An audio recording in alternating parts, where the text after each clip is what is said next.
Don't make me laugh. Oh, wait, sorry. 3, 2. Welcome back to Loose Change. I'm really excited to share this episode with you. I sat down with Nafisa Bakkar, co-founder and CEO of Amaliah, Forbes 30 Under 30 inductee, and author of How to Make Money, an honest guide to building a six-figure business. Nafisa cut her teeth as an entrepreneur with Amaliah, a leading media business centered on the voice of Muslim women, which she founded with her sister Selena with just £50. The platform reaches 7.2 million people each month and is now a six-figure business on course for a seven-figure turnover. Amaliah has been featured on Forbes, CNN, CNBC, Wired, Metro, and much more. I wanted to find out more about Nafisa herself, her experiences as a businesswoman, and more about her recently published book, which we have right here, and you should definitely go and buy if you want to find out more about what it takes to start and succeed at business. Enjoy the episode. Nafisa, it's a pleasure to have you on Loose Change. Thank you for having me. You're very welcome. I feel a bit nervous though, because I'm with Nafisa Bakkar. I've been hearing your voice so much recently because I've been like re-listening to your book and just rereading it as well. And it's full of so much useful information. But yeah, I just feel like I've heard your voice for the past week. You should have had a bit of a break. Yeah, I know. And now I can hear it in real life. I'm like, oh my God, perk up. Have you retained all the information? I know we're going to talk a lot about your book, but in Loose Change and me generally, I'm just curious to find out about the woman behind all of these accolades as well.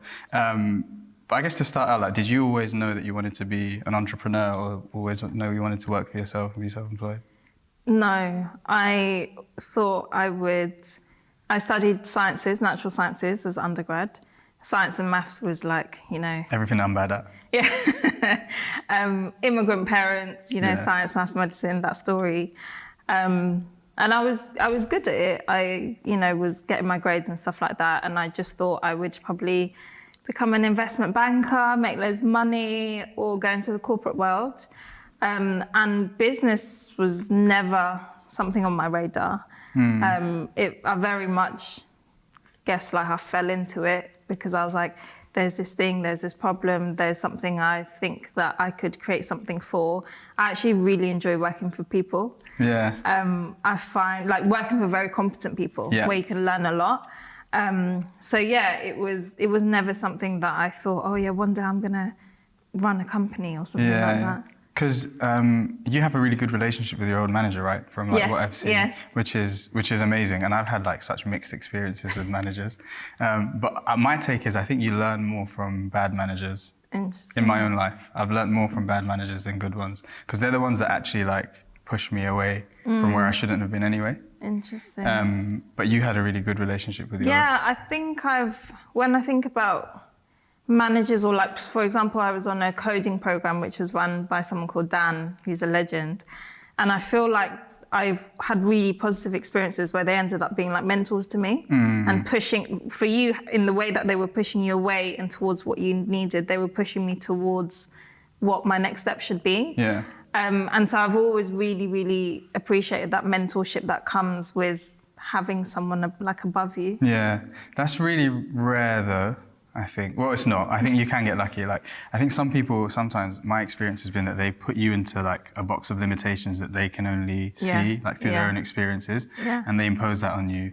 And I think it's really important that people don't convince themselves that they're really bad at something because someone else just has imposed their own limitations. Yeah. But the opposite effect, I guess, is what you've experienced, someone actually pushing you forwards. Yeah, for my old manager, success for him was leaving my job and me going and starting something. Yeah. And I remember he said to me once, it was I was on the edge of gonna leave. Yeah. And he was like, I'm really disappointed that you're still here. No way. Yeah. No way. And I was like, oh man, when someone who you rate is disappointed in you, and oh. Like a parent. Yeah. And when I told him, when I was he actually offered me a promotion into a new job after my contract was done. And when I told him, I was basically like, thanks, but no thanks. I'm gonna go give it a try. And he was like, wicked. That's so good. That's what I hoped you would have done. That's so good. What was your first job, or was it? So my first job after uni was working for the uni in their entrepreneurship department. Wow, okay. And the whole aim was to run entrepreneurial courses, programs, and events to nurture entrepreneurship on campus. Yeah. And the idea was that either you would gain skills through doing a boot camp on entrepreneurship where we would literally like give them market stalls in Brick Lane and say we'll fund you to like create a product and sell it, or you would actually go on and start a business, and that would be like a certy route for you to go down after uni. Okay. So I think like inadvertently that whole like entrepreneurial spirit was always like bubbling like underneath you. And was it ever encouraged at home? Like, I think so. When I first told my parents, they're like, "It'll be good experience for when you go into the corporate world." And I'm like, "Okay." So they're just like, "Oh yeah, like try it out." But I think what was always encouraged was a sense of ambition. Yeah. And I guess for them, it took them some time to realize that ambition, them having hauled their whole life into this country, for them was go into the corporate world and be in the PwC. You know, like that was And I think for them, it took some time to be like, oh, it's still ambition, but it's a different path. And I think when I think about back home, for my parents, actually starting a business is something you do out of survival. Yes. You don't do it because you're ambitious. You might, but the mass option here is you go get a job. The mass option back home is there are no jobs. You start a company or you start a business. It's so interesting, right? So, and that's something that I can really relate to. So my dad in Bangladesh, they grew up like with a lot of poverty, right? And my dad's oldest brother, so my uncle, sort of set up his own business, and they achieved a lot of like financial freedom over there. And then my dad became a businessman, and really successful businessman. And it's so weird to think that when he came over here, the fear struck, but there's a dissonance because all the success that he'd experienced was from being an entrepreneur, but he didn't want the same, well, he couldn't, he couldn't like encourage the same with us. Because he was like, okay, we've come here now, there's an easier route. Yeah, this is it's the stable route, isn't it? You get your paycheck every month, you're not hunting for it, you're not working for it. And for them, it's like, if someone can just give you money every month, that's better than you finding your own money. Do you know what? You've offered me a new perspective. Like doing it out of survival means that they had to go and find money, right? And yes, they might have found more than the ceiling that would have been with a stable job, but they felt like they were fighting for it. And they didn't want that fight for us. You can never stand still. You know? But I guess what that leads me on to the next question that I had for you is like whether you think that entrepreneurship is hereditary in some way. That's really interesting. Because, and the reason I say that is because you shared the lovely story of your grandfather, who was, he was in the silk trade, right? He was a silk tradesman or businessman. I think maybe not entrepreneurship, but I think hustle is. And I say that because I think like a lot of us would have seen our parents grow up achieving things with very little. You know, we all know that auntie, we're like, how does she have 5 properties when she was Or, oh, that one woman used to work 3 jobs and now she's this and da. And I think so through that, we have like this ingrained hustle in us. And also when I think about like me relative to my age and my parents relative to their age at this stage, I'm like, I haven't achieved anything. Oh my God. You know, like they had to, if you told me I'm gonna pick you up, put you in another country where you don't speak the language and you gotta thrive, I would, you know, in this day and age, a bit easier. But back then, no internet. The first thing we'd do is we'd go on Google, we'd go on TikTok, we'd find bloggers and vloggers who've done it. We'd be, you know, you've already got a route that you can find. You're insulated. So I think, hustle is hereditary. Do you know what? I agree. And I think it's the resourcefulness that you've described. And literally, as you said that, like that auntie who's got 5 properties. I have an auntie who, like my mum's best friend, like, like we call her auntie, she's my auntie. And she's a multi-millionaire now. And she grew up on a council estate in Tower Hamlets. And like, and when you speak to her and we ask her, we're like, so what's the secret? She was just like, oh, I kind of just like did this and then I just kind of like went through it, like went through the motions, was good with my money and just kept buying properties. And there's, I think as well, like I think willing to do the unsexy stuff helps like our communities because they're like, okay, we'll do these jobs and then we'll make businesses out of it. And I also think willing to like see it through decade after decade. I think like I have so much respect for people who do things past 10 years. And I say that coming up to our God. 8-year anniversary. Wow. Because I'm like, and you know, when I see, we also see loads of people stop before their 10-year mark. And I'm like, that gap between 10 and 20 is a different level. Like to just get to 10 years is big, but then to get between 10 and 20 is a next level of unlocking. Yeah, honestly, when I was actually reading a chapter of your book, and it came at a period in our own small business that we run, like where there's painful periods, right? We're just like, oh, what's the point? And then the next day something happens, you're like, wow, this is amazing, right? And we're coming up to, we're 3 and a bit years, right? And it's been amazing, right? And obviously there's been times where it's just like, oh my God, this is long. But there was a period where I was just like, I really want to take like that step off, like for a bit. Is there any point? And you were talking about 3 to 5 year horizons in your book. Yeah. And I was like, oh my God, this is such a like 3 years is the very, like not even the minimum, right? Yeah. When we talk about like even investing, like 3 years is not like that's not a time horizon that you even look at. You should try it out for way longer and give yourself the time. Yeah. So that's really pertinent actually. On your resourcefulness point, I think that is a character trait that is so important for businesses and for business people. After sort of like reading your story, I thought about where have I applied resourcefulness myself? Have I? I have, but like not to the extent that you have. I was really impressed by when you were starting out with Amaliah that you actually went away and learned to code because you wanted to be able to speak to developers in a better way as well. How important do you think it is to like upskill yourself as a leader if you're trying to scale? I think for me, it comes down to like building a business is basically constantly asking yourself questions, right? And you're asking yourselves questions that will help you get to the next stage. So where I was at, it was, okay, I've got this idea, I need to build it. And when you're asking that question, you're basically saying, okay, I need to do X. Or how do I, for example, build something? Okay, we need to either be able to build it ourselves or find someone that can build it. And if the answer is find someone that can build it, your next question is, can you pay or hustle someone to build it for you? And in my case, and if not, then learn how to do it.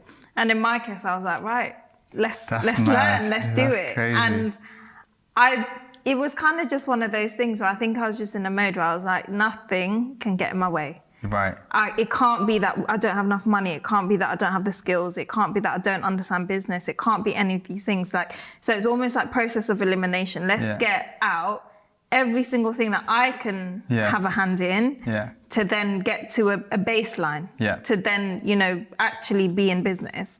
And so I think if there's a skill set gap, it's, do you have the money to pay someone to do it? If not, can you do it? Yeah. Or can you hustle someone into working with you and helping you and things like that?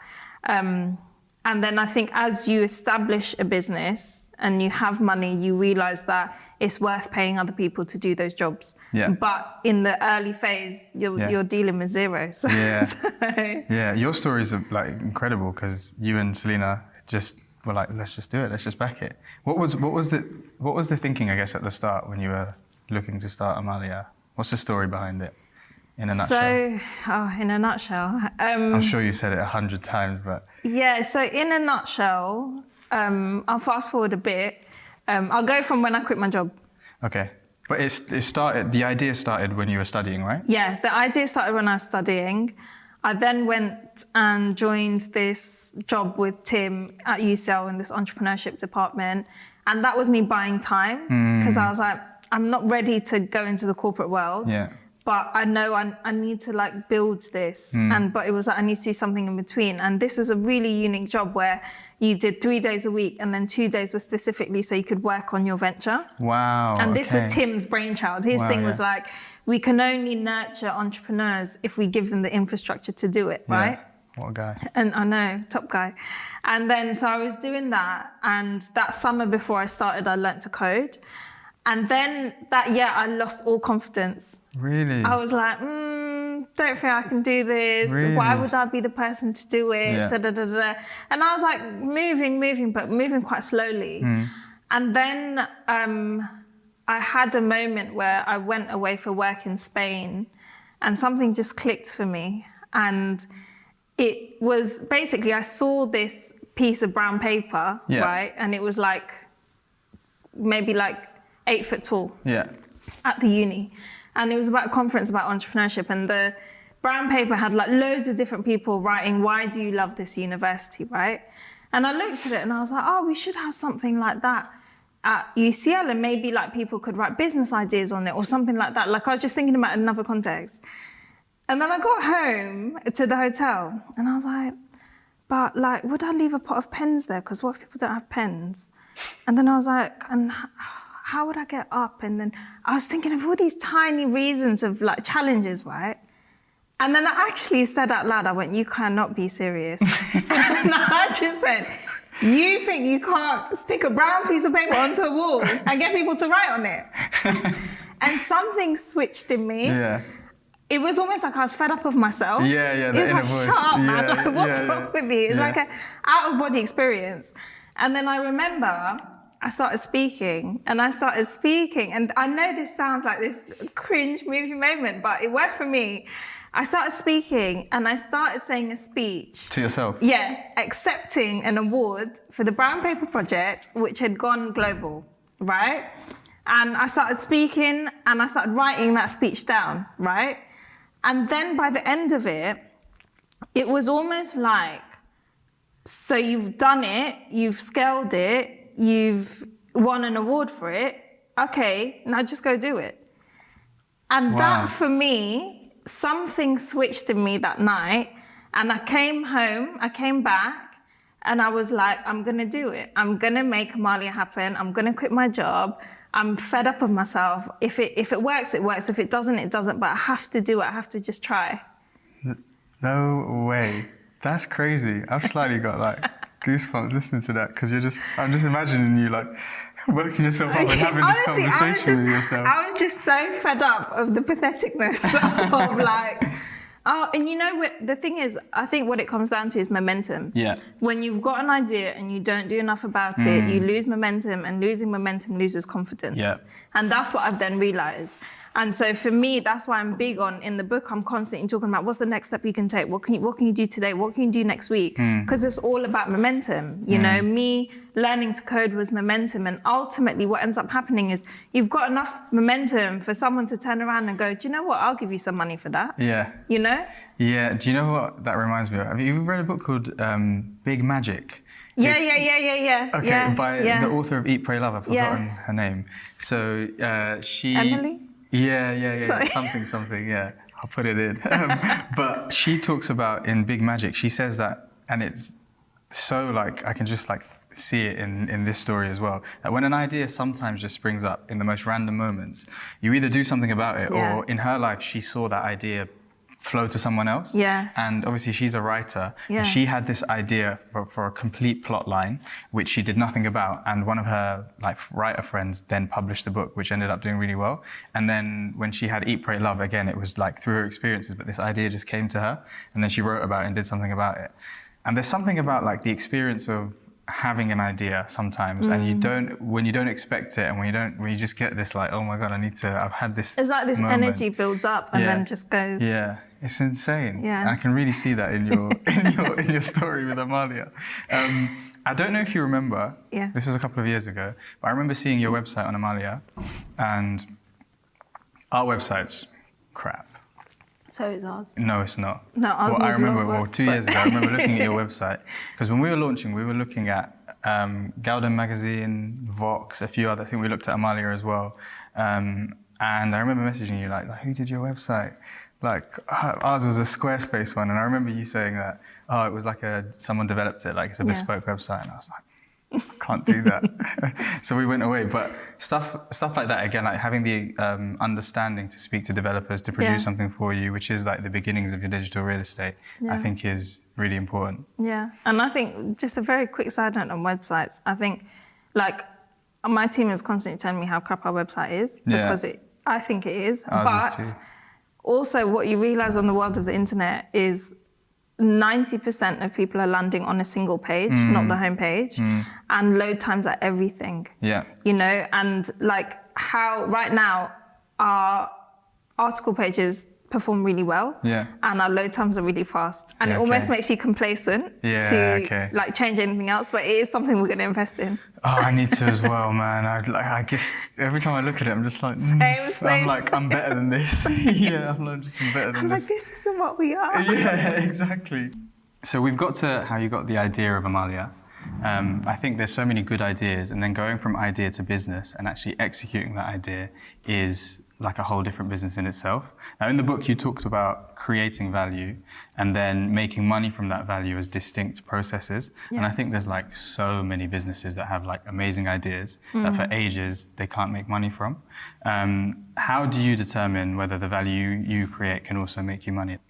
So I think the order I would go through is, firstly, is someone willing to transact with you? Like, is someone willing to give you some money in exchange for that value? So the example I give in the book is someone could be an amazing cake baker and they can make 100 cakes, but can they sell 100 cakes? Yeah. So the first instance is someone willing to buy these cakes off me? Yeah.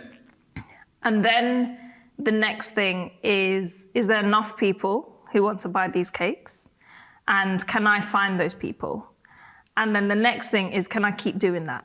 Because that's where you're like not one hit wonder and you're like carrying on as a business. And that in a nutshell is like creating value, finding your business model, figuring out your margins, all of that, understanding marketing, understanding sales, how do people transact with you, to understanding operations of a business. So yeah, the first thing is who will transact with you. Is there enough people? Because if there's not enough people, that means the market's going to be too small. So no matter how hard you try, it's not going to work. It's true. You said, I think you wrote, a mission and a vision doesn't make money, a business model does. Yeah. Yeah, I felt that one on the chin, boy, because there's so many times where I'm like, I'm such an ideas man, and I'm like, I'll find a way to make money from it, but that doesn't always work. Translate, yeah. And actually, business models is what you fall back on, and that's the framework for you to make money. And then I think another quote of yours, which I loved, I could just churn these out because there's so many good ones in the book. You said, business is the art of balancing and creating and selling. At all times, you're trying to focus on both. Yeah. Would you say that you had a natural inclination to like either business or sales, or do you think it was like, right, I need to learn how to do this because I'm scaling this business? I think it comes back to what I was saying earlier of like, you're in your business, you're asking questions. One of the questions is like, we need to be able to sell this thing, like as a service. And it's like either you're going to hire in a great salesperson, not enough money for that, or you're going to learn. And I think most startups and businesses, the first salesperson generally is COO or co-founder or CEO, someone there. Yeah. Because you're still in the process of figuring out what is it that we're selling, how do we sell it, who do we sell it to? And I think it's a bit unfair to expect people external to your business to come in and just like hit the ground running. And so for me, it was very much a steep learning curve of understanding what is sales, how do sales work. Now I love it. Yeah. Like I really love negotiating. I really love that feeling of like, I've just closed this partnership. I remember like last year, I had a meeting and within 5 minutes, I'd sealed a budget and I'd sealed the partnership and we'd said, yeah, right, this is what we're doing. Yeah. And I think for me, what helped was understanding sales as a conversation. And in that conversation, what's happening is if I'm selling to you, you've got pain points or you've got hopes, you've got something you're trying to achieve. And I'm trying to listen and really understand what those hopes are, what you're trying to achieve. And I'm then positioning myself as the solution to what it is you're trying to figure out. And that's essentially where you then have a sell, when you're going, oh, actually, you could help me. And I'm going, yeah, I could help you. And I think the really important thing is to understand where that person sits in the sales cycle. So in the book, there's a pyramid that I reference by Chet Holmes. And he talks about from the top to the bottom, at any given time, you're either talking to someone who knows they want to buy from you, who is not interested in buying from you, or is interested but maybe later, and then there's like 2 other categories. And so it's understanding like, where is that person and where do you need to nudge them to? Yeah. And in, for example, your conversation with that person might be just nudging them to even being open to the possibility of working with this service, versus in that, what I used to be trying to do is in that meeting, I'm going from 0 to 100. I'm leaving that meeting, either there's a partnership happening or it doesn't. And I learned the importance of building rapport. And I learned that because like I'd go to meetings and it'd just be like bare chit chat, coffee, just having a chat, and I'm like, are we not going to talk about business? Like, this is business. Have I got the wrong meeting? And I realized, oh, they're just scoping you out. They're just making sure that I like you and I want to do business with you. And that's what a lot of business partnerships are in certain industries. Of it's like, I have to want to work with you. If I don't want to work with you, I'll go talk to someone else, right? So all of these things were just stuff that I learned on a very steep learning curve. Yeah, well, you seem to be really good at it and very detail orientated with it, because I love sales too, and I think I have like a unique experience of like doing it in some capacity in a corporate world, because you're always pitching in some capacity, right? And then doing my own sales, and oh my gosh, selling your own thing is so much better and easier. Like, because you're fully invested. Like you everything you're saying, like you believe in. Like the energy sort of like exudes itself. And I was able to sort of carry that with me a bit, and I thought I was just sick at selling. Like from like Millennial Money pitches, we were really like bold from the start. Like from when really early on, we used to come in and we're like, listen, we're really expensive, more expensive than everyone else. Take it or leave it. And it did start to work. Like, it did work. And obviously we can justify a lot of it. But I think we came in with that early on because I was like, no, I know this is what we can do. This is what we believe in.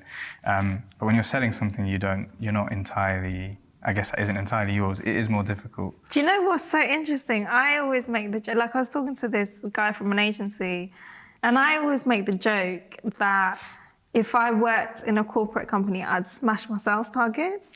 You reckon? Yeah, because I think like to sell what is considered, what we are essentially selling is marketing and advertising services to clients, right? And big household names. And we are considered a niche audience, right? And so I think about it as like, if I can sell this, then if you put me in a sales team which is selling like, I don't know, a software that loads of businesses need, it's over. 100%. I think about it in that way. 100%. You probably would as well, because you've had to make something, make it valuable, and then sell the value of it to someone else. And often to quite skeptical people.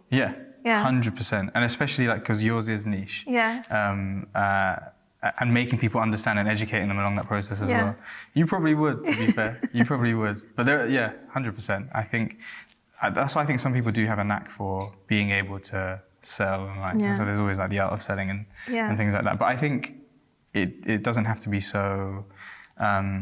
Like you don't have to like confuse people when you're selling. Like if you really do believe in something, I think a lot of it just flows through quite naturally. Would you say you're a good motivator to your friends? Are you like a motivator? I think they just think I talk too much.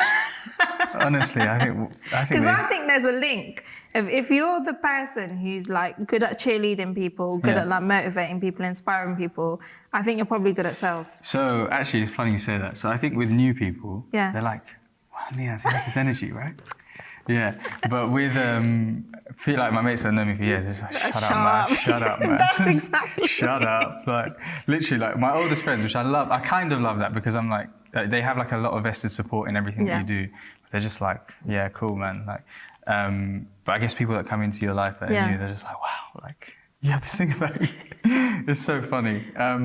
Another thing that you spoke about with Amaliah, which I can relate to, and I think it shows the maturity of your business, is at the start, you try loads of things, and then you spoke about, then you begin to understand the things that work for you. And I think what you said was to reach your money goal is to do more of what's working, understand that everything else is just a distraction. And it takes a while, because I guess at the start of a business, you're like, oh, I've got this idea and that idea and this works. I'm got to so go bad to this for that. event and this. Yeah, exactly. But actually, like, once you've got the feedback and you know what's working, to just go in on those things will help you reach your goals a lot better. But how long do you think that process was for you with Amaliah to realize that? I think I think it happens in increments. So I think every year was like for example, 2016, we were a fashion company. Yeah, I remember. And then 2017, it was like, this is working better than this, let's change it. So we then became a media company. Yeah. And then that was 2017. And then 2018 was like, oh, people want us to consult. So it was like constantly like leveling up. And then what I talk about in the book is the cowboy 100K versus the real 100K. Yes. And so I think up until 2019, it was the cowboy 100K.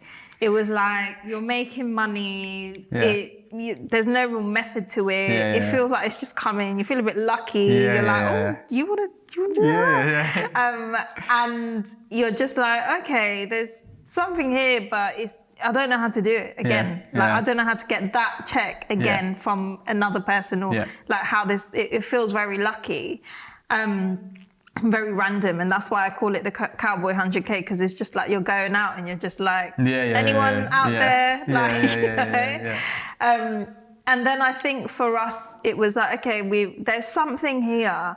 People seem to want to talk to us. They're not always sure what they want from us. We're not really sure what we're giving them. And so then it was a refining process of understanding, okay, what is it that we have to offer? And then how do we make the real 100K? And the real 100K is where it feels easy, it feels repeatable, you know exactly the specific profile that buys from you, and you know where to find them, you know how to talk to them, how to sell to them, like you've clocked it, you can write a playbook for it. And I think that comes with time, and you just have to be really perceptive to your business, and you have to be very self-aware, because I think sometimes, you know, you might, and I remember like we used to be in an office not far from here, and you'd ask founders, oh, how's it going? Great, so good. Yeah, really busy. And like, okay, good for you. What are you working on? Oh, these like product features, and they're gonna come out, and this feature and that feature, and da da da da da da da. And I think this is especially for like dev, tech-focused people who they're like, more features equals progress, better product equals focus. And in some business cases it does, like specifically for companies who know they're on a path to getting acquired for their product and not necessarily becoming a business. But I think, you know, generally it like requires a level of self-awareness to be like, something's not working, what's not working? What do we need to focus on more? What is distracting us at the moment? It's really interesting, and honestly, like reading that whole chapter of the first 100K, I felt like, first of all, like you were just sending for me, you're calling me out, or the old me, and it's just so relatable, because I felt like you were telling a story that we'd experienced, and I know so many other business people experience, and entrepreneurs, like the first 100K that you make in a business, it just feels like any means necessary. You're just like, we're just, okay, we'll do this. Okay, you sure? Like, this isn't our rates. Like, this is my minimum engagement fee, but okay, on this one occasion. And it just feels like such a slog. But once you tip over that and you begin to really like assess what is repeatable, what will work, it does become much easier. So I can really relate to the whole experience of that first 100K and the cowboy 100K. Sometimes it goes on a bit longer than that cowboy period.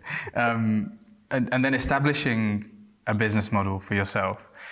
Do you think it was like once you'd made a significant amount of money, like with your, let's say your cowboy 100K, were you then like, okay, I can see where we're making the money.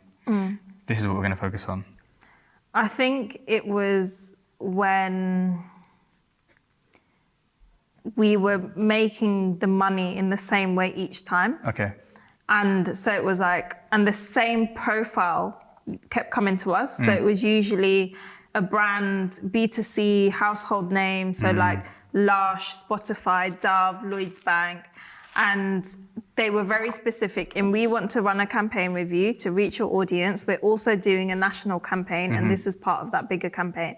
And that's generally what our partnerships are. We are a campaign within a larger national campaign. And they're buying media with us. So they'll be going to The Guardian, they'll be going to Stylist, they'll go into Amaliah, and they'll say, oh, we're working with all these publishers, and you're one of them. And so I think it was when it was like, oh, okay, I need to find more of these people because these are the people who are already on the look for people like us. And so that's when I think it was like, okay, this is what we're meant to be doing. It really shows as well, by the way, that you fully understand what you're selling now, because even when you itemize, like I think you spoke in the book, and I've heard you speak many times about when someone comes in with a budget, you're like, this is what you're buying, and you really, it might be your science background as well. Someone fluffy like me is like, just give me the money, man, I'll spend it and I'll make this for you. But like, you've really like itemized where that budget's going, and like the CPM, and like what they're going to actually, the outcomes that they're going to achieve from that. So yeah, you can see the amount of like precision that's gone into like and your business model. I think that's also like, the more clear you are with the person you're selling to, the less margin you're leaving for disappointment. Yes. If people think they're buying something that you're not actually selling, they're never coming back. Yeah. Fair play. Same goes for dating, you know? Yeah. Rah. Lots of food for thought there. Yeah, just be really specific about managing expectations. Yeah. Yeah, whether it's clients or any other capacity. Correct. Yeah. The other big thing that I think for entrepreneurs, I think is such a hot topic at the moment is, and I speak to like loads of founders, some of them who've like made successful exits, is there's this like fetishization of like raising money, right? And I was really happy to see in your book that you looked at whether raising capital actually makes sense for a business. Some businesses are more suited for bootstrapping, and others like they're just trying to achieve different outcomes. Yeah. But right now, because of social media, because of like LinkedIn, like it seems like every founder is like, I've raised a bit of money, that's it. Like that is success. And the other big thing, I've got a friend, Roy Samuel, he's CEO of a company called Connected, and he like talks with disappointment about, there was some guy that he spoke to who wanted to raise some money at a certain valuation just so that he could call himself a millionaire on paper. Oh, wow. Yeah, but asset rich. Exactly. But it's so ridiculous because actually you're nowhere near that in terms of your business, and it's never really going to make that much money. Yeah. But people are just obsessed with raising capital. You did raise money for Amaliah. Yeah. What was that experience like? And actually, to start with, like, as a young CEO at the time, like, did you know anything about raising capital? No. How did that even like suffice? I felt like I had walked into a whole different world where you meet such wild characters. Like, I felt like I'd unlocked this underground world that I didn't know that existed. And like, I walk around London now, and honestly, so many times I'm like, I met that weird man in that coffee shop, and I remember meeting this guy, and he literally walked into the coffee shop, and then he sat down, put a timer on, 15 minutes, and he went, go. And this was a potential investor? Yeah, and I'm there like, we're Amaliah, you know? And then his timer goes off, yeah? And then he gets up, and he was like, you're smart, you're gonna go far. Vanishes. Are you serious? 'Cause that is mad. And the types of people you meet, I was just like, where am I and how have I got here? Like, I was constantly, I think then I was in the thick of what I understood as imposter syndrome. Because I was like, why is this man talking to me? And what is happening here? And what do you mean you've got a 50K check to cut? And I was just like, what is going on? But I realized through that experience how much money there is out there. Oh my gosh. Yeah. And also what I realized is I don't think any of our investors actually looked at cash flow, financials, forecasts. Usually it was 1-2 conversations and they're like, yeah, we'll invest. And you hear that a lot amongst angel investors because like one of our angel investors, Mills, he says that, and he goes by his gut like so much, and he's got a very good hit rate, and I talk about him in the book. And he says what he's looking for is resilience, passion. His big question is, are you still going to be doing this in 10 years' time? Because he says it's going to take you a while, right? It takes time to see business pay off. Yeah. And especially for investors, what they're looking for a payoff. Yeah.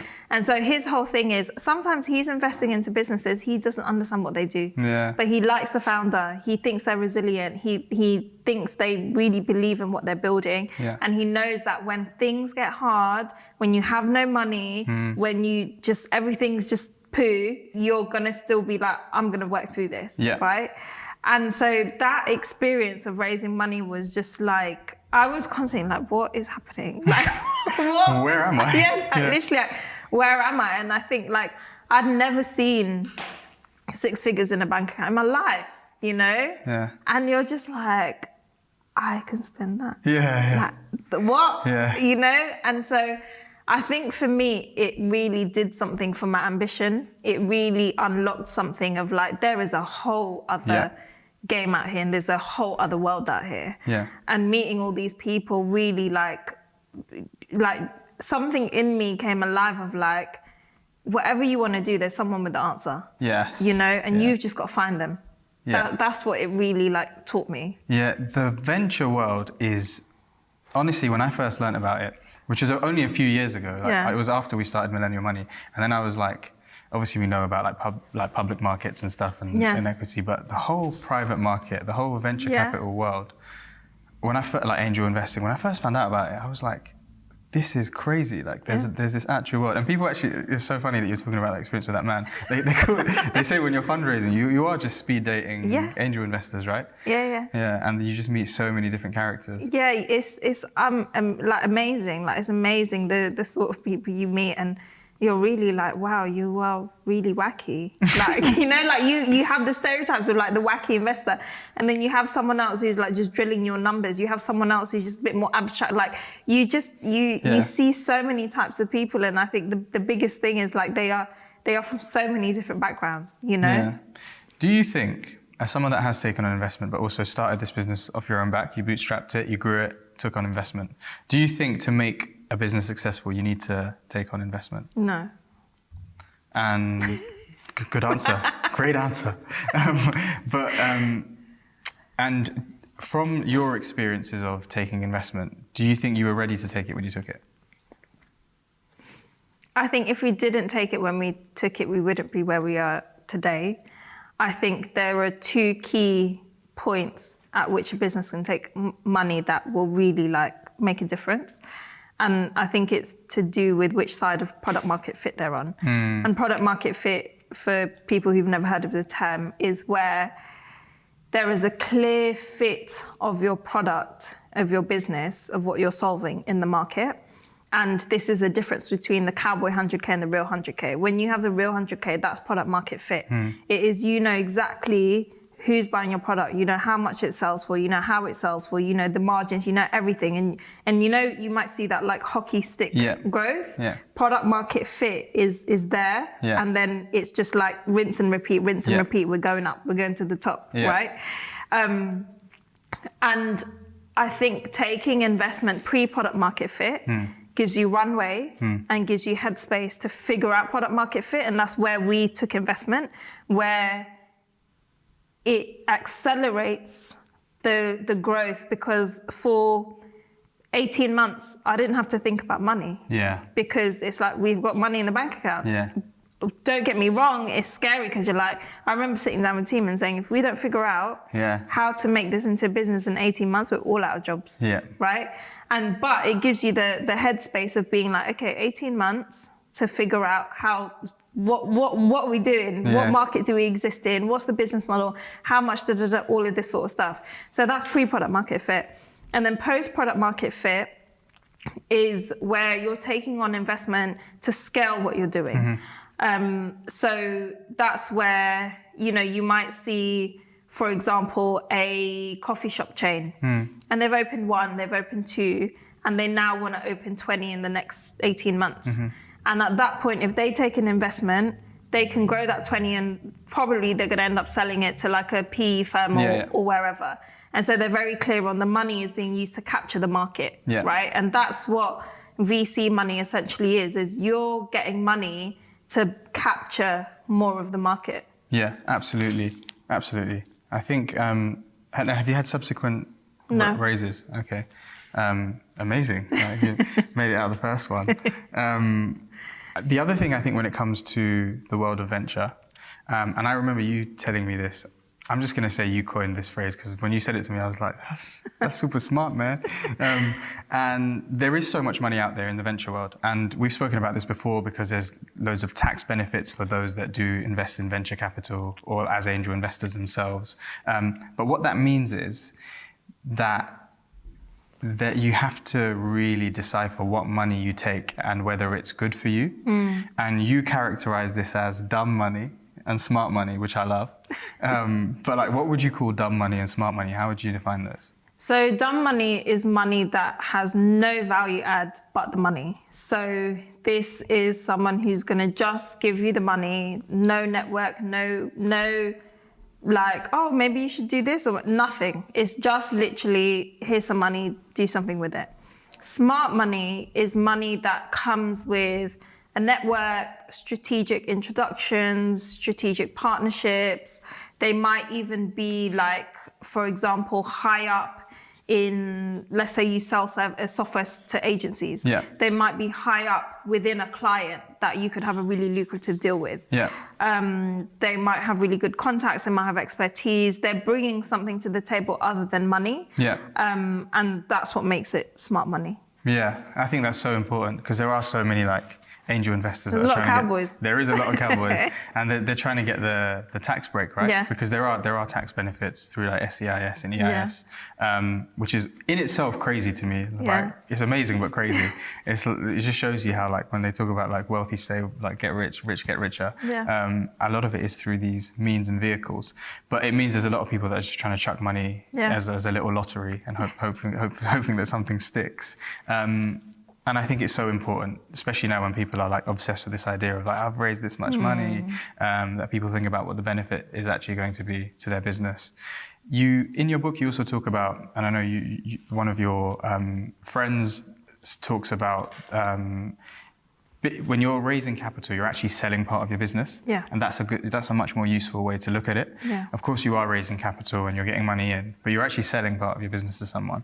And if you frame it that way, I think people can have greater reservations when it comes to businesses. Yeah, and I think it's, the saying that always happens in startup scene is like, it's better to own 80% of something that's worth something versus 100% of something that's not worth something. But that's all to do with, understanding what it is you're building. Not everything needs capital. And I think some people get really caught up in investment versus just making your own money. Yeah, I think that's true. And sometimes you can just go a lot further without taking money from other people or adding more noise to your business. Yeah.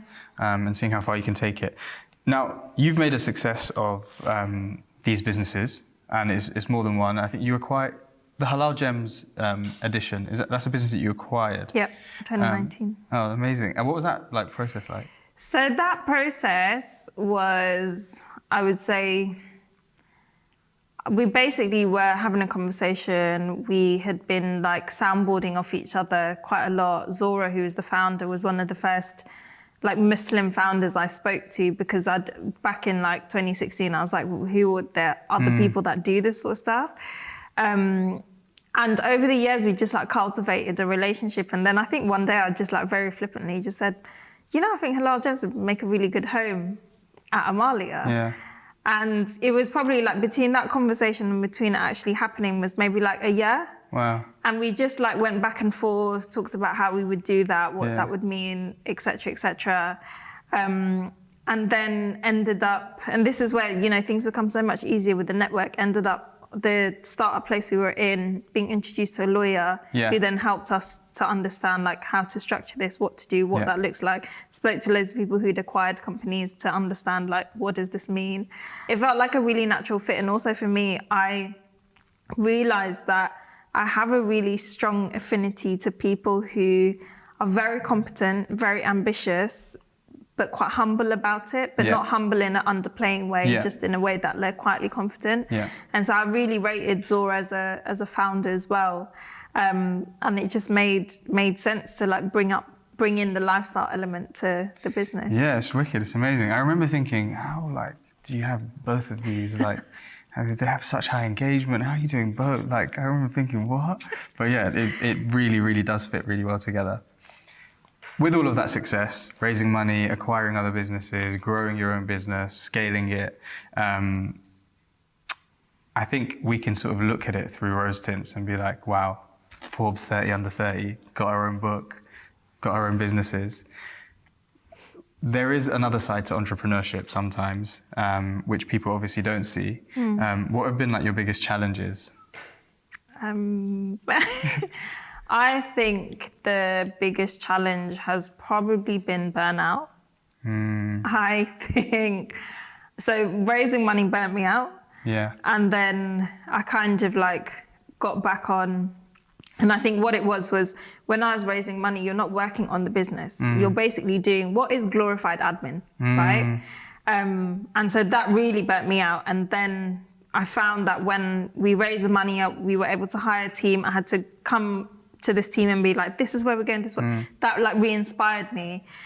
But then I was like, had a rocky few years because like work was everything. Like it was my whole identity, it was everything that I did, like late nights, like everything.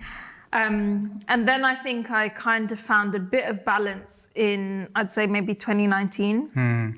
And then 2020 came. And I think this goes for a lot of people, whether they run a business or not, but I know it's true for a lot of my founder friends of like, 2020 was like, mad. Is anyone going to make it? Yeah. Like, you know? Yeah. And so I think it was that really burnt me out. Like I remember when the pandemic came and it was like, what I was reading really like these, unpredictable. yeah, and I was reading these notes from like VC world and like people were like spreading these things around of like what to do, how to prepare, blah, blah, blah. And people were like, listen, just assume you're not going to make any money and assume like hold whatever cash reserve you have, hold on, blah, blah, blah. Yeah. And then what that meant is it was like, I was like, okay, we're going to have to work really hard this year. Did that. And then basically I feel like I've been going from burnout cycle to burnout cycle since 2020. And not just with business, that there's been a lot that has happened in my life. And I think, I'm not sure what it is. I don't know if people have analysed it yet, but there was something about the pandemic that is like a hangover, you know? And so I think, yeah, I've just been exhausted for a long time. Yeah. Yeah. And it really took a toll on my health, I think. Yeah, I can relate. And I guess the first thing is like self-awareness and knowing that has impacted you and you've taken steps to be like, okay, I need to actually step back sometimes. Yeah. Because I think entrepreneurs at some point, I've experienced this. So I've experienced burnout, which has been like clinically diagnosed as burnout as well. Yeah. So I know what that's like. But I know before that, ahead of then, I kind of like when people were saying that, oh my God, how do you do so much? I'd almost like think, yeah, like I'm like capable of this and clearly no one else is. But it's a really unhealthy thing that I think entrepreneurs do have and a lot of entrepreneurs experience where they're like, I need to make this work. So I'm going to burn myself to the ground making this work. Yeah. But then only afterwards you're like, wow, that wasn't good but for me. you know, I find it difficult because I'm like, if I didn't do that, then you wouldn't get, I would be in a different struggle. There's people that explain that to me as well. It's tough, and I think whenever I meet a founder who's like in the pit of burnout, I'm like, it's very hard to advise that person because, you know, it's like choose your struggle. You know, and I don't think a lot of people understand what it means to have your back up against the wall in a business, and the only thing you can do is try and find your way out, right? And so friends will be like, you need to take a break, and da da da da, and you're like, that's great, but you know, especially in the early years, your success of the business is tied to you as a person. 100%.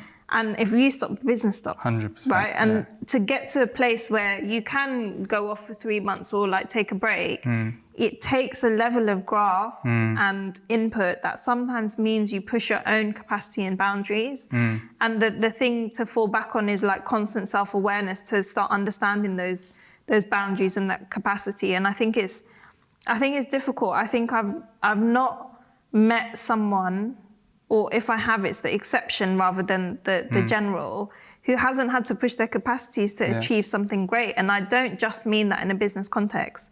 I mean like even like personal ambition, like anything you want to achieve requires a level of effort and work that means sometimes you push your capacity. Yeah, and a huge level of sacrifice. It's like the old adage of like, if it was easy, everyone would do it. Yeah, it really is true. And I think part of the issue is people think entrepreneurship is easy because it's become really sexy. I think people think that it's something that anyone can do. Yeah. I find it quite, and not because I encourage it in everyone, but even little things like parts of businesses, or like I know everything is media now as well. When people try something that you've done, and then I get like messages afterwards like, bro, like that's so hard. Yeah. Like how did you, like what? Like you make, because it's hard. People forget what goes into all of these small things. But I do agree. But you are sometimes very insane, like with your work ethic. And I've seen you like working through the night on things, but I guess it's what it takes sometimes. Yeah, but I think going forward for me, like I'm really reflecting on my relationship with work and the impact of work on my health. But again, I think that's a privilege I now have because I've set myself up in that way. You know, I couldn't have done that in year 2. I know. Sitting there pondering about how much I should work and what the optimal life is. 100%, and I can really like relate and empathize with that. And I think you do buy yourself that opportunity to then be like, I really do need to look after myself as well. Yeah, you do. The other thing that I wanted to talk about is like, and something I really admired actually when I was reading this, is your characterization of imposter syndrome. It's a huge topic, right? Imposter syndrome. And I work in corporate law, and we were on this call about mental health and partners, and it was really insane, like having partners on this call talking about having imposter syndrome, even as they'd been made up to a partner level in these massive corporate law firms, right? And it makes you think and makes you realize it's an experience that is broadly shared, but has really different manifestations. But what I loved about your one is like your language and characterization of imposter syndrome, which you looked at as confidence or lack thereof, and then limitations by race or gender, which were imposed. But would you like, for people that haven't read the book yet, talk about so the chapter is called The Myth of Imposter Syndrome. And I talk about it from a perspective of, I think what has often happened specifically from the perspective of a woman of color is imposter syndrome has been misdiagnosed for structural racism, structural sexism, structural isms that have actually been projected onto people. And what's happened is instead of understanding that actually there are people within workplaces and settings who are treated a certain way because of the intersections in who they are, instead the easier thing to do is it's a you problem. It's your confidence, it's your lack of confidence, it's your this, your that. And so I think there is like a very fine line between like personal accountability of the things that you can change and the things that you can work on and your own confidence versus just simply existing in structures that are not set up for your thriving, basically. And that's something that I started to understand. There was something that I was constantly experiencing in structures and spaces. And I think the biggest thing was I would go to a networking event, and then I would go to a networking event that was run by people of color, that were for people of color, things like that. And I was 2 different people in those spaces. In one of them, I lacked confidence. I felt invisible. I felt very unseen. I felt like there was a strange power dynamic that I was trying to like fight into. Versus the other one, I was like this social butterfly. And I was like, what is happening here? And I started to realize what microaggressions are and how you're treated in certain spaces and things like that. And then I think there's the other side of it, which is like, sometimes it's not imposter syndrome, it's just that you're doing something very hard for the first time. When I was raising money, it was like my first proper job. I had just come out of university. I had no clue how to run a business. I was on an accelerator where I was the only female CEO. I was often sitting in front of investors. I remember one investor said, people have never seen someone that looks like you. And so for you to then go and ask them for money, already you're on the back foot. Of course I was going to sit there being like, can I do this? You know, and I think that's a very normal feeling. Absolutely. And so I think sometimes like we pathologize things that are just normal feelings to work through versus feelings that actually need a certain level of attention. So yeah, I think for me, it was really freeing to be like, oh, okay, there are some things that I can work on, but there are some structures which are not set up for someone like me to thrive. And so when I'm in those structures, I do feel less than, I do feel a lack of da-da-da-da. And loads of people will like have that experience, and it's very hard to put your finger on it, you know, and it's very hard. You don't, you know, people will be like, you know, you don't want to be too sensitive, or you don't want to feel like you're playing up the race card or this or that. But I now understand, and I now know it to be true because I've spoken to enough people who also have read that chapter and they're like, my mind is blown. Like you have now put like a real meaning to the feelings that I've felt. That was my experience when I read that. I think I messaged you like, yo, like this imposter syndrome chapter, like it's a real, like, helped me unstructure a lot of like feelings and experiences that I might have had as well. Because how can someone be thriving so much and then in another environment be made to feel quite a lot less than, you know? And when you understand what it is you're up against, naturally you then find yourself more confident in those spaces because you're no longer making an individualized problem. You're understanding, okay, you can understand how you feel in a much more vast manner, which doesn't just start and end with you. Amazing. Honestly, like a real inspiring chapter, and I ask people to go and read that properly with a lot of fine attention to detail. But what next for Amaliah? Amaliah is a business, or it's just like the stuff that you put out is something that I've actually benefited personally from, and I know that I'm not the key target audience for it, but I've benefited loads from the content that you put out, especially the tweets. They're jokes, like the roundup of the tweets. But I love it. I love like what you put out, and I've benefited a lot from it. What next for Amaliah? The answer is working in progress, because I think for so long our metric has been a money metric, and I think for us now it's like taking some time to take stock of like, okay, what do we actually want to invest in? What do we actually want to become? What do we actually want to enable amongst our audience? Who do we actually want to be to them? What experiences do we want to facilitate? And so I'm just kind of in a period where I'm like thinking about all those things of like, what does the next 5 years look like? What are the key priorities? What do you invest in? You know, we've come from a process of like surviving to establishing to thriving, and it's like, what does it really look like to reach the potential within Amaliah? So, yeah, to be confirmed is the answer. Listen, whatever you do, I have no doubt you're going to make an amazing success of it. More importantly, what next for Nafisa? Right now, I'm taking a bit of a break, which you deserve. Thank you.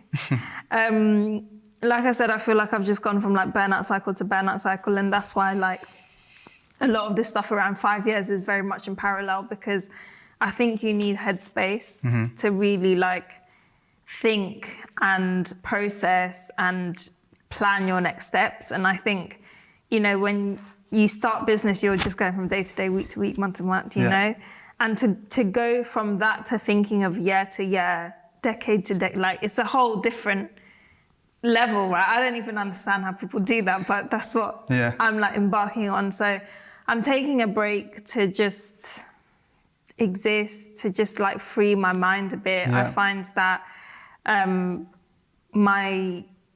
when I am doing things like riding a bike or having a shower and things like that, that's where your mind really processes. So I'm just trying to give my mind a lot of space to be able to process. I wrote the book last year, which was like very intense as well. And I think I'm just recovering from the last 3 years, really. Yeah, I hope you're able to get all the rest and recovery. I've become an expert napper. You're gonna have to teach me. That's amazing, and I hope that you're able to actually really unwind and take the rest, inshallah. I've got a quote from this book, which I found, like, I guess before we close, like really inspiring. I feel like you know the book better than me, Niaz. I do, honestly. I've read it twice. Page number 20. Yeah, so I'll read it. It says, and it's very much at the start, and I think it's like a battle cry almost for your book. And you said that this book isn't solely about money. It's about what happens when you take a bet on yourself to create something. Starting a business asks you to do... I'm going to keep that reaction. Take 2. This book isn't solely about money. It is about what happens when you take a bet on yourself to create something. Starting a business asks you to do more and be more. This book is about hope over fear. And I think everyone should go away and read this book. It's inspiring but not abstract, and it's full of practical tips. I am going to get you to sign my copy of this. I've seen you signing a load of your friends' books, so I'm going to get you to sign it. And honestly, I think everyone should go away and read it. Appreciate it. Before we close, there's something that we like to do, and it can be silly, it can be super inspiring. I feel like you're full of sound bites anyway. But we like to ask all of our guests whether you'd like to leave us with any loose change to ponder on as we close. Okay. I've been thinking a lot about time because taking time off makes you think about your time and what you do. Yeah, I think one of the biggest things that are in between an idea and achieving something, or like a goal, it doesn't have to be an idea, it could be anything. It could be, I really want to be good at playing the piano, right? Or I want to be great at jiu-jitsu. Is taking ownership of how you spend your time. And it's the difference between saying, I don't have time versus I didn't make time for this. And I think often the most exposing thing you can do is really audit your time and how you spend it in a week, because how you spend your time will show you who you really are and what your priorities are. So like you might say, I really want to have a better relationship with my mum, right? Your week to week, your day to day, your month to month will show you if that's something you're really trying to do. Yeah. And I think constantly coming to that and constantly having that level of self-accountability, for me, is like one of the most effective ways to go from this point of abstract feeling to actual tangible achievement. And I think a lot of our time is bound up in different ways. And I think for me, the difference between thriving and surviving is feeling that full ownership of time. Wow. That was off the top of the dome as well. That was sick. That is something to ponder on. Thank you so much for coming Thank you for and having me. sharing your wisdom with us. Loved the book. Everyone should go and read it. Thank you. Yeah, just loved having you on. Thank you. Cheers. Cut.